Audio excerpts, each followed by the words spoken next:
Hello everyone, my name is Antonin and I will show today a Hello World video on how to interact between MATLAB and CCS version 3.3. I will also demonstrate how to create a simple Simulink model to blink an LED on the hardware. So first let's make sure that CCS 3.3 is installed correctly on our machine. There is a free version of CCS 3.3 limited to 32 kilobytes of memory that you can download on the TI's website. So under Home, MCU, C2000 microcontrollers, there is this software tab that you can click on, and if you scroll down, this table will provide a link with the 32 kilobyte limited version of CCS 3.3 that you can download and install for free. This will support all the docking stations with the control cards. If you are using an EasyDSP board, you can also go on the Spectrum Digital website, click on Download Driver, and basically you will get a link to install under CCS 3.3. And the first link here will give you the necessary drivers for the EasyDSP. So once you have installed CCS, you should get an icon on your desktop, or two of them actually, one for the setup, the other one for CCS. If you don't have that, you can find these in your installation folder, CCS 3.3, CC bin, and you will get these two links. So let's start with the setup. So this opens the CCS configuration. On my side, I'm using a docking station with the F28335 processor. So I'm going to click C28X, and my platform is going to be XDS100 USB. That's the emulator that's available on the docking station. If you don't have a hardware, you can also use a simulator.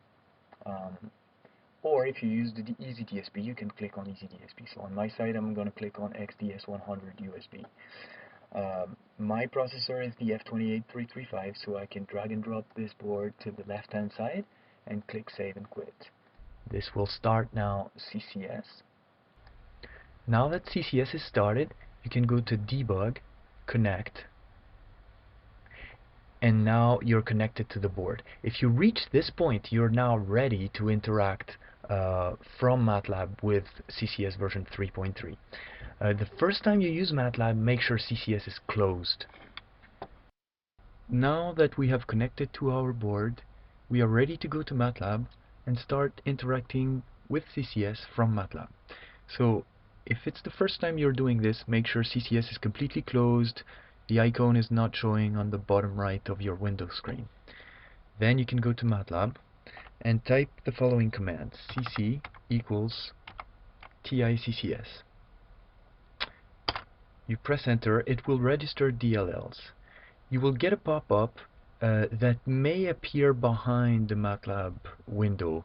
It's CCS pop-up. You need to accept it, and after you accept it, you will see that it creates an object and it returns the following string. Now you have an object called CC, and you can control CCS from MATLAB, and if I call cc.visible, it will make the CCS ID visible for me. The same way I can call cc.new, and this way I can create a new project. This project will be called myproj, and if I look into CCS, now I have a myproj project that has been created for me. This project is empty. I can do cc.add, and this will add my S function wrapper to my project. Okay. Now that you have that CCS object, you're ready to do any scripting and control any button on CCS from MATLAB.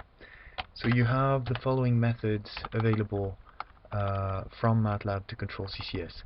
So you can run, stop, download, put a breakpoint, read a memory location, run a specific function at a specific address, and you can go through the list of functions. This is all documented in the MATLAB help. You can put them in an M script, do some overnight building of your code to make sure that you do your regression testing. And this is what Simulink is going to use to automatically generate code for a Simulink model. Before I open Simulink, let me make sure that I have all the third-party files necessary for my processor. So I can type the check env setup command, and here I pass the name of the IDE I'm using. CCS will work for CCS v3.3. You can also put CCS v4 if you're using v4. Here you put the name of the processor that you are using. I can try with F28035. F28035 requires specific header files. This is a Windows environment variable, and this points to the TI 2803X header file installation folder. You can point to Control Suite. So if you have installed TI's Control Suite, it has the 2803X header files. You can point to it. The way you can create this environment variable, you can either right-click on your My Computer on Windows, or you can use the shortcut Windows plus pose on your keyboard.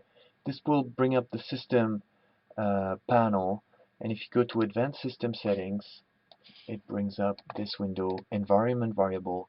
Here, if you look under System Variable, you can create a Windows system variable that has this name, DSP2803X underscore install dir, and here you point to the installation folder of the header files. These header files, you can find them on the TI's website. So here I'm under MCU, TI C2000, and if you go to that Tools tab, and if you scroll down, you will have all the processor header files. So here is the 2803X. If you click on this link and follow the installation process, it will install the 2803X header files. I would recommend you just keep the default folder for the installation. Once it's installed, you're ready to create that environment variable in Windows. Just pass the installation folder, click OK, then restart MATLAB. Make sure you restart MATLAB, otherwise MATLAB will not be able to detect it, and then you should be able to see it here. For 28335, the header files are built in the MATLAB installation, so there is no header files required. Though I may need the Flash APIs. These are also downloadable on the TI website, same location. So under that Tools tab, if you scroll down, you will find the different Flash APIs. Here are the APIs for the 2812, 2800X, 2823X, and eventually you will find the Flash APIs for 2833X. So if you follow that link, install them, it's the same thing. You need to create an environment variable and tell MATLAB where you have installed the Flash APIs. So if I go back to my environment variable, and if I go down, I have the Flash APIs for the different processors. So for 28335, you need to create an environment variable called flash underscore 28335 underscore API underscore install dir. Then you just have to point to the version of the Flash API that you have installed. Once you have done that, you restart MATLAB, and MATLAB will be able to detect this. Now that we can connect to CCS, we are ready to open Simulink and start creating models and generate code for them directly on the hardware. So I'm going to type Simulink. This will open the Simulink browser, and I can go to Embedded Coder, and under Embedded Targets I have this Target Preferences block that I can drag and drop into a new model. This will open this window, which will ask you the type of hardware you're using. We're using Texas Instrument Composer Studio. This will give us good defaults on CCS v3.3. I highly recommend you pick v4 if you're using either CCS v4 or v5. So here we're using 3.3, so I'm going to pick this one.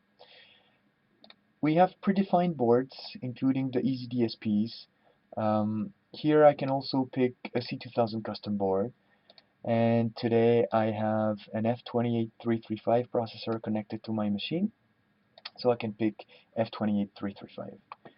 What this will do when I click yes, so first of all, it will set some good defaults for my target on this target preferences block that I can open. It would also give me good defaults for the configuration parameters of the model. So if I click on my model, I click Simulation, Configuration Parameters,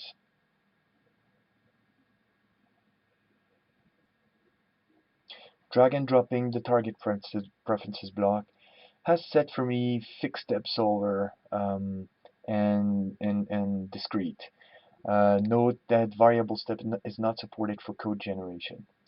It has also set for me, it has added this ID link pane, which I will use to connect to CCS and decide what I want to do. So project is only available for CCS v3.3. Makefile is available for all types of CCS. Now, depending on the target preferences block, it will either pick project will directly go to CCS v3.3. Makefile, it will select what you have selected in the Xmakefile setup. So here I will stay with project. I can click OK. And now I'm ready to start building my model, putting blocks to it, and generate code. So I'm going to create a simple project that will blink an LED. So for that, the first thing I need is a GPIO pin.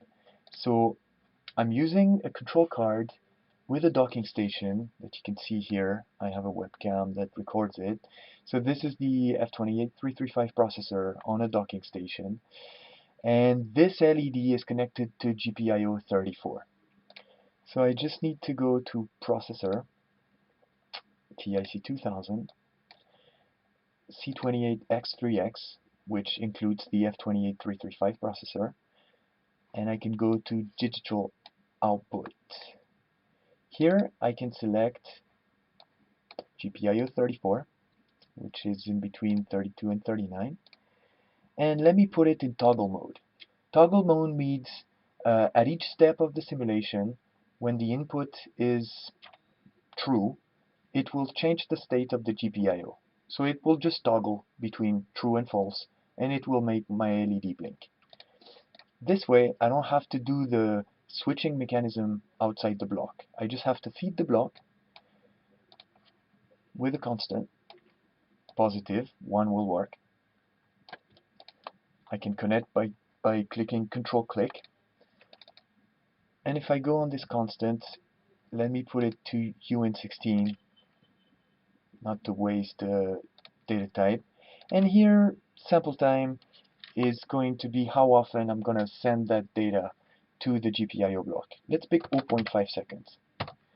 This means every 0.5 seconds my GPIO is going to change its state, so we'll have a period of 1 second for the blinking. Now I can go, I can generate code for my model. I'm used to Control B, but you can also click on this button, which will generate the necessary code and connects to CCS. Now let me switch to MATLAB. First of all, it will connect to CCS. This is using the same technique as what we have done before, like the CC equals TI CCS. So it will create its own object. CCS will be visible. And now MATLAB will generate code into model name underscore TI CCS folder that will be by default in your current working directory.